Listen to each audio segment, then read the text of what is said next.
Karena itu dengan alasan pencarian jati diri dengan jalan yang tidak tepat, akhirnya nggak produktif jadinya Kak. Dan masalah besarnya nggak ada program yang menangani akan hal itu. Populasi negara kita lebih banyak orang muda dan remajanya, lebih banyak dibandingkan orang dewasanya jumlahnya ya. Bagus dong sebenarnya Ya, itu. Sebenarnya bagus. Itu adalah momentum emas disebutnya. Karena di beberapa negara lain, contohnya kayak Singapura, mereka memanfaatkan momen itu untuk memajukan negaranya.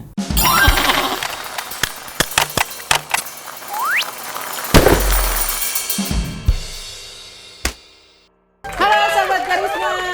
Nonton lagi kan kamu pasti Teras Karisma. Obrolan yang santai, informatif, serta edukatif. Tentunya bersama saya Gina dan Saya Al-Aziz, host magang. Oh bukan ya? Aji ini pokoknya akan nemenin aku untuk ngobrol bareng bintang tamu atau narasumber berikutnya. Tapi ini nggak ada narasumbernya gimana? Enggak, ini kita obrolan santai. Oh, jadi kita ngobrol berdua aja. Ngobrol nih? berdua. Oke lah kalau gitu. Nggak tahu apa karena nggak ada narasumber atau apa, kita juga nggak tahu. Enggak sih. Ini karena kita emang ada hal yang mau kita bahas nih berdua nih. Nah kebetulan Ajis ini pernah di organisasi anak muda ya?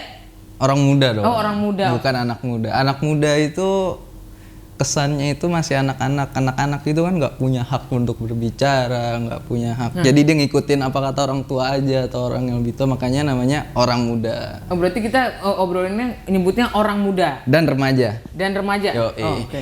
Iya, kayaknya kalau gue denger orang muda kayaknya lebih punya gimana gitu. Ada Kalau anak powernya. muda, Iya kan, lebih anak-anak. emang begitu ya? Iya, memang begitu. Gue tahu ketika gue kerja di organisasi yang kemarin. Oke, emang kalau yang di organisasi kemarin itu lu lebih merangkul orang muda, merangkul orang muda tuh ke bidang yang mana? Memang sasarannya untuk orang muda. Gue lebih meningkatkan kapasitas mereka, knowledge mereka. Kayak misalkan organisasi yang lalu kan fokusnya di hak kesehatan seksual dan reproduksi ya. Hak kesehatan seksual dan reproduksi. Jadi kita ngebahas tentang kita mengadvokasi tentang hal itu, kita meningkatkan kapasitas teman-teman muda mengenai hal itu gitu. Jadi ada ininya Kak, setiap fokusnya tuh di situ. Tapi memang perlu sih pembahasan itu. Iya. Maksudnya ilmu dalam bidang itu iya, perlu. Biar tidak diremehkan gitu, karena pengalaman gitu ya, ketika masih menyebut dengan anak muda gitu ya, bukan orang muda, jarang dilibatkan dalam beberapa hal, padahal pengaruhnya besar gitu ke orang muda. Kenapa begitu ya maksudnya? Nah itu dia, kayak mungkin kayak kalau nggak dianggap. Kalau bahasa dulu mungkin dipandang sebelah mata gitu. Gini. Padahal ini bukan pandang sebelah mata, ini kedipan namanya. Banyak orang muda yang diabaikan. Bisa berhenti. Oke. Iya, banyak orang muda yang diabaikan. Jadi kayak nggak ada fokus buat nanganin masalahnya dia. Padahal masalahnya kalau menurut gue ya lebih kompleks dibandingkan dengan orang dewasa. Kenapa? Salah satunya dulu kan kakak sering dengar nggak sih pencarian jati diri? Labil. Nah itu yang gue bingung, lo mau nyari di mana? Emang siapa yang jual gitu kan? Kalau salah jalan salah dapetin tuh. Maksud dia nyari taunya salah tempat gitu. Iya, itu dia. Kenapa? Jangan salah, kurang tepat. Kenapa nggak dibentuk aja gitu? Karena kan kalau mau nyari itu nyarinya kemana? Ya kan? Kenapa nggak kita bantu untuk ngebentuk jati diri yang diinginkan, yang sesuai sama karakternya dia? Nah ini menarik nih Jis. Waktu zaman gue sekolah dulu kan nggak jauh beda ya sama lo ya. Okay. Jadi zaman gue sekolah dulu nih, ya biasa namanya zaman SMA gitu ya. Teman-teman mencari jati diri ya kan. Terus tapi banyak yang akhirnya salah tempat. Lu kemana? Gue datang-datang udah gue ke rumah ini. Lu kena mabok gitu kan. Kenapa? Iya gue lagi mencari jati diri. Maksudnya itu kan jadi kalau salah-salah arah atau tempat akhirnya salah juga informasi yang didapat, kurang tepat gitu. Dan akhirnya karena itu dengan alasan pencarian jati diri dengan jalan yang tidak tepat, akhirnya nggak produktif jadinya Kak. Dan masalah besarnya nggak ada program yang menangani akan hal itu. Gini deh Kak, yang gue tahu nih ya. Iya. Ada di Jakarta itu program preventif, namanya. Preventif tuh apa? Ya, pencegahan. Pencegahan, oke. Yayasan Lingkar Indonesia Peduli. Gue promosiin tuh bro. Tunggu. Kali mau ngajak gue nanti. Apa singkatannya apa kalau nggak salah? Ada singkatannya deh. Iya, YELIP. Yayasan Lingkar Indonesia Peduli. 2 kali itu bro gue promosiin. 2 kali. Jangan lupa yang ngomong 2. Terus dia itu kan fokusnya di preventif. Jadi kayak ke sekolah-sekolah. Kalau dulu nih ya, gue sempet tuh Kak, gue masih SMP atau SMA kelas 1 gitu ya. Poster-poster yang menyeramkan tentang narkoba gitu. Tapi preventif ini dia beda, nggak ngebahas tentang pemakaian, tentang nafza atau tentang kecanduan. Dia lebih ngebahas tentang bagaimana mengelola perasaan, mengelola manajemen stres, pencegahannya, gimana caranya ngebentuk jati diri lah akhirnya gitu. Atau di mana engkau bisa menemukan jati dirimu nak gitu ya. Oh jadi anak. Nah terus oke nih kan, preventif. Mungkin kita asumsikan nggak semua bisa kena dalam program preventif. Akhirnya masih ada aja nih remaja atau orang muda yang akhirnya menggunakan narkoba. Oke. Itu kita di Karisma itu kan ada program harm reduction kan. Nah, harm reduction ini punya 3 prinsip sebenarnya. 3 prinsip? Ya, prinsip pertama abstinensia itu berhenti total menggunakan abstinensia. Okay. Ada rehabnya. Di Karisma. Yang kedua, prinsip kedua itu kalau memang nggak bisa berhenti, setidaknya mengurangi dosis.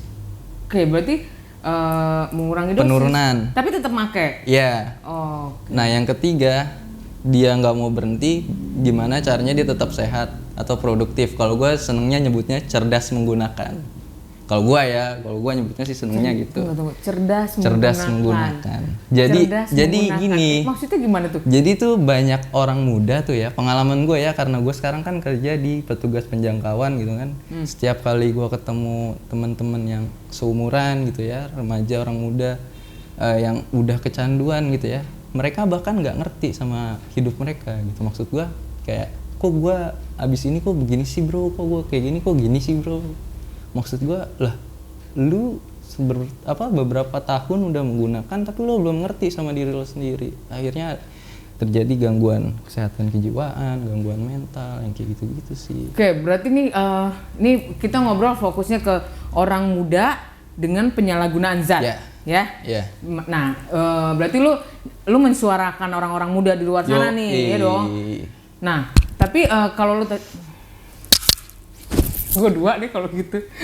Berarti kalau lu tadi ngomongin bahasa lu tuh cerdas menggunakan. Nah, ini kan bisa kalau misalkan teman-teman di sana kan jangan sampai menyalahartikan. Karena Ajis ini akhirnya merangkum pengalaman Ajis sampai dia bisa merangkum menggunakan kata-kata cerdas menggunakan. Karena istilah doang sih. Iya, itu istilah doang. Nah, karena lu udah sering turun ke lapangan, karena gini Kak, nggak ada program yang tadi gue bilang kan adanya preventif, tapi ini harm reduction ini yang menyasar ke orang muda ini belum ada. Harm reduction Karisma, dia pencegahan dampak buruk dari penggunaan, tapi fokusnya ke HIV. Sedangkan tren sudah berubah, tren penggunaan berubah, gitu kan, zatnya berubah, cara menggunakannya berubah. Dan orang-orang mudanya juga udah berubah gitu kan, yang lebih penggunanya banyak lebih banyak. Iya, gue lihat tuh data BNN 2000 berapa ya, justru pengguna nafza itu paling banyak itu di usia produktif. Di usia produktif. Ya kan, akhirnya sayang banget kan. Iya sayang lah maksudnya. Nah, maksud gue gini Kak, ini nggak ada program nih. Ini anak-anak ini mau diapain? Mau dibiarin jadi inceran polisi? Atau mau dibiarin sampai gokil atau mau gimana gitu? Karena setiap gua ngobrol gitu ya, walaupun dia kan gue menjangkau tentang penggunaan nafza suntik, meskipun dia bukan pengguna nafza suntik, gue suka ngobrol, dia nggak ngerti sama, kok gue kadang suka ngerasa kesepian gitu kan, gue suka ngerasa ini, akhirnya gitu. Jadi, dan beberapa temen gue ada yang akhirnya masuk rumah sakit jiwa, ngobrol sama tembok, itu yang kayak gitu-gitunya tuh nggak ada. Itu karena jangka panjang penggunaan nafza. Iya. Nah, tapi kan kan lu tahu ya, gue kepo dan penasaran. Jadi, nah mulu gue jadinya. Jadi orang muda dengan penyalahgunaan nafza ini, tadi yang lu bilang efeknya yang di rumah sakit jiwa dan segala macam itu jangka panjang. Nah, bukannya kalau bukan orang muda aja, memang kalau efek jangka panjang pengguna nafza begitu? Enggak. Yang bikin beda ya, perbedaannya antara apa? Orang muda dengan yang dewasa ya. Gini Kak, yang tadi gue lihat labilnya itu, pencarian jati dirinya itu kan kalau yang dewasa itu kan dia lebih kayak udah paham sama dirinya gitu. Oh iya gue kecanduan, oke gue pakai ini, oke gue lagi ngerasain gini gitu, dibandingkan dengan remaja atau orang muda. Karena kan remaja atau orang muda ini kan ketika mereka menggunakan nafza gitu atau kecanduan gitu kan, mereka kan udah nggak peduli dengan aspek-aspek kehidupan yang lain gitu. Bahkan ada yang sekolahnya berantakan, dia lulus sekolah susah nyari kerja karena ketika interview ditanya tentang penggunaan, atau mungkin dia kehilangan beberapa tahun masa mudanya karena masuk penjara karena narkoba. Itu kan lebih kompleks lagi. Dia akhirnya gini, setiap orang punya impian gitu. Ketika impian bertolak belakang dengan kenyataan, banyak orang yang menggugurkan impiannya. Akhirnya jalanin kenyataan aja, kayak ikan mati ngikutin arus gitu kan. Atau gini, bukannya mikir nanti gimana ya, tapi gimana nanti aja deh, gitu ya Lia. Iya, yang kayak gitu Kak. Itu lebih kompleks kalau menurut gua. Berarti kayaknya apalagi jenis drugs tuh jenis narkoba tuh banyak yang baru gitu. Apalagi kaum milenial sekarang kan juga nggak kayak, maaf nih Kak, zaman-zaman kakak muda dulu kan beda ya. Kita kan beda tipis Ji, itu nggak boleh gitu. Lupa gua. Iya beda tipis. Kan gue udah bilang kemarin pas, belum ya. Pokoknya sekarang ini sebenarnya gue lebih happy dari sebelum-sebelumnya nih ya, karena yang bicara sama gue itu umurnya nggak jauh beda. Gitu. Jadi udah fokus ke orang muda tadi ya. Orang muda ini kan generasi bangsa sebenarnya. Iya benar. Walaupun apalagi jenis nafza ini banyak yang keluaran baru ya kan. Dan Kakak tahu nggak faktanya? Jadi aku nggak tahu sih sebenarnya. Di tahun 2019 atau 2020 ya, gue nggak tahu ya, tahun ini gue belum update. Itu populasi negara kita lebih banyak orang muda dan remajanya, lebih banyak dibandingkan orang dewasanya jumlahnya ya. Bagus dong sebenarnya itu. Sebenarnya bagus. Itu adalah momentum emas disebutnya. Karena di beberapa negara lain, contohnya kayak Singapura, mereka memanfaatkan momen itu untuk memajukan negaranya. Karena banyak generasi penerus bangsa yang sebenarnya bisa bukan olah kayak makanan, diasah supaya menjadi orang-orang hebat untuk negara. Benar nggak? Itu dia, benar. Nah, fokus gua adalah ini gimana dengan orang muda yang sudah mengalami kecanduan. Bagaimana dengan orang muda yang sudah mengalami kecanduan, dia nggak mau direhab. Gua nggak tahu mungkin kenapa, dengan alasan dia kenapa nggak mau direhab gitu kan. Padahal kalau gue pribadi, gue banyak belajar di Karisma gitu, di rehab Karisma. Kenapa mereka nggak mau ya gue nggak tahu. Jadi harapan gue gitu kan, mimpi gue, akhirnya ya kenapa nggak gue bawa aja ilmu gue keluar gitu. Tapi ya, gue nggak punya tandem, nggak punya partner, gue nggak tahu gue harus gimana ya. Gue cuma punya ide tapi gue nggak tahu jalannya gitu. Berarti gue tahu tujuannya ke Bogor tapi gue nggak tahu mau naik apa.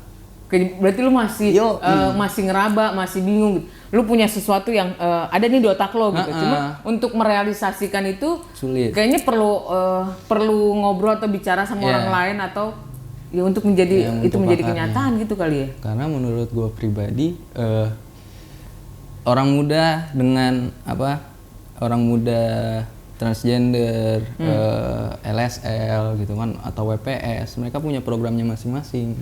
Ada peningkatan kapasitasnya masing-masing. Cuma gue belum pernah denger nih khusus khusus untuk orang muda. Orang muda.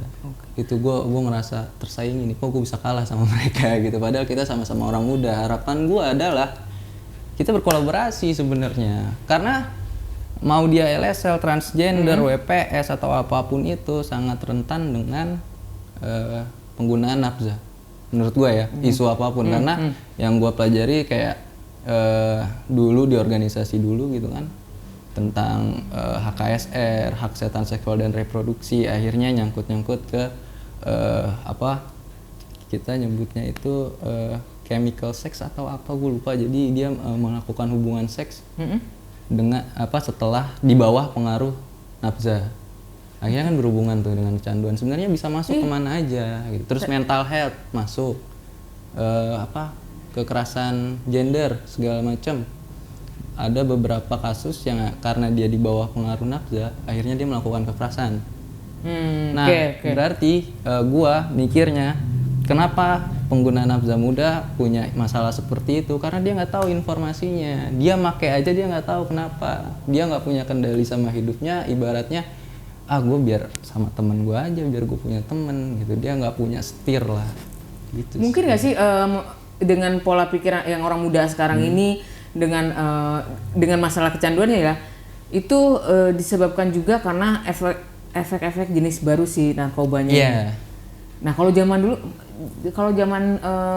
dulu itu kan kayak salah satu jenisnya gorilas mungkin. Itu kan gak ada. Iya. Benar nggak? Sekarang ada. Kalau sekarang udah berapa tahun belakangan kan ada kan. Nah ini sepetahun gue yang gue denger efeknya lebih luar biasa sebenarnya. Tapi intinya sama. Narkoba itu kan masalah adiksi itu kan masalah penyakit otak kronis. Bener? Iya benar. Kemarin gue ngobrol sama Siska. Penyakit jadi otak kronis. Iya, yang memang sewaktu-waktu bisa kambuh. Makanya dibilangnya nggak sembuh. Jadi pulih gitu kan.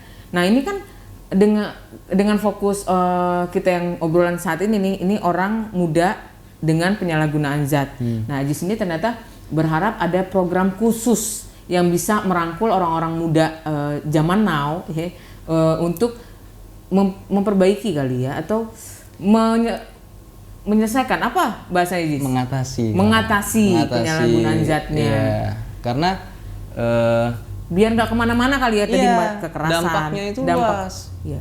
Itu bisa kemana-mana, mental health, ke keluarga karena kecanduannya dia ya, dan dia nggak ngerti apa itu kecanduan. Itu akhirnya kan jadi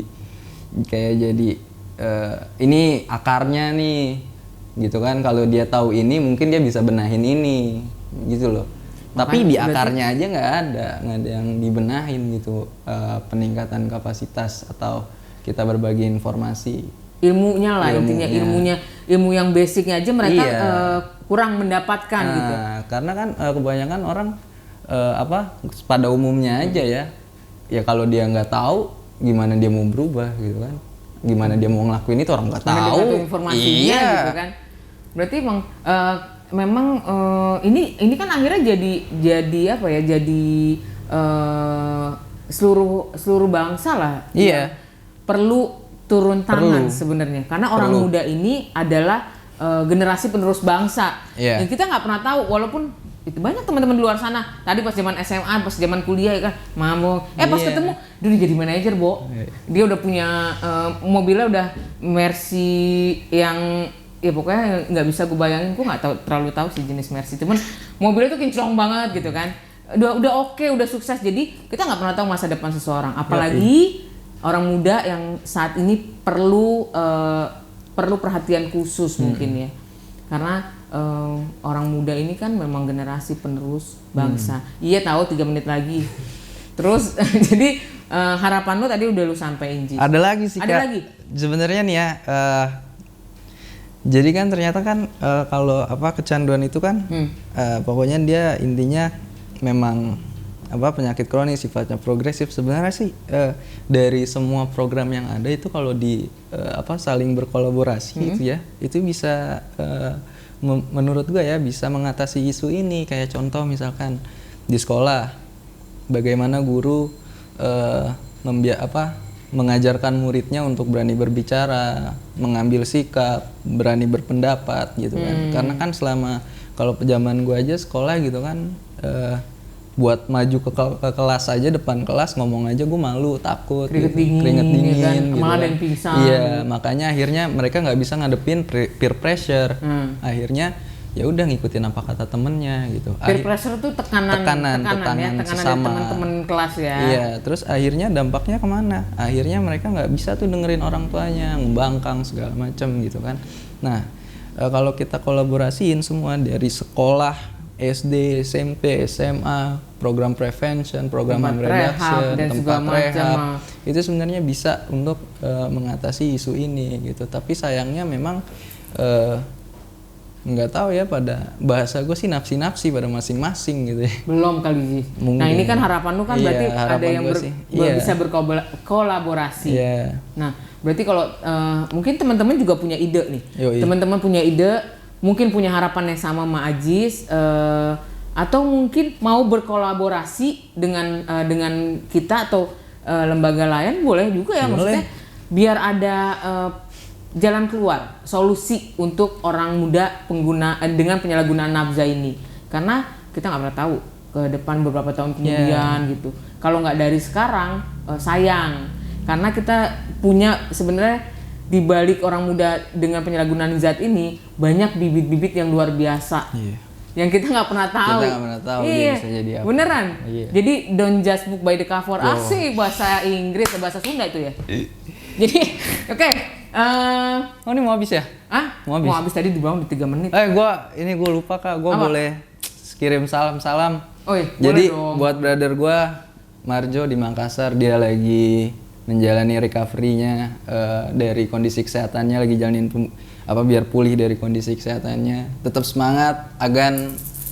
Semoga cepat pulih biar kita bisa meet up. Tetap semangat ya. Biar kita cepat bersua. Yoi. Pokoknya semangat terus, brother. Jangan lupa apapun yang harus lu jalanin saat ini, itu yang terbaik ya. Jadi kita di sini tetap selalu mendoakan lo supaya lo bisa bersua lagi dan jumpa lagi sama kita. Ya. Oke, semangat terus. Semangat. Oke, berarti harapan Ajis, nih gue ngambil poinnya ya. Iya. Harapan Ajis tuh ada program yang bener-bener khusus untuk menangani orang muda dengan penyalahgunaan zat, ya. Dan kalau bisa orang tuanya juga sekalian, orang tua orang sekitar. Makanya orang muda main sama orang tua. Main sama orang tua di belakang sana maksud gue. Oke, janganlah, gue masih muda kan, gue nggak jauh beda sama Ajis. Oke, nah kali ini gue maunya foto, tapi bukan muka terjelek kali Jis ya. Terus apa dong? Muka tersweet, muka termanis. Oke, silakan Ajis, dihitung dong. 1, 2, 3.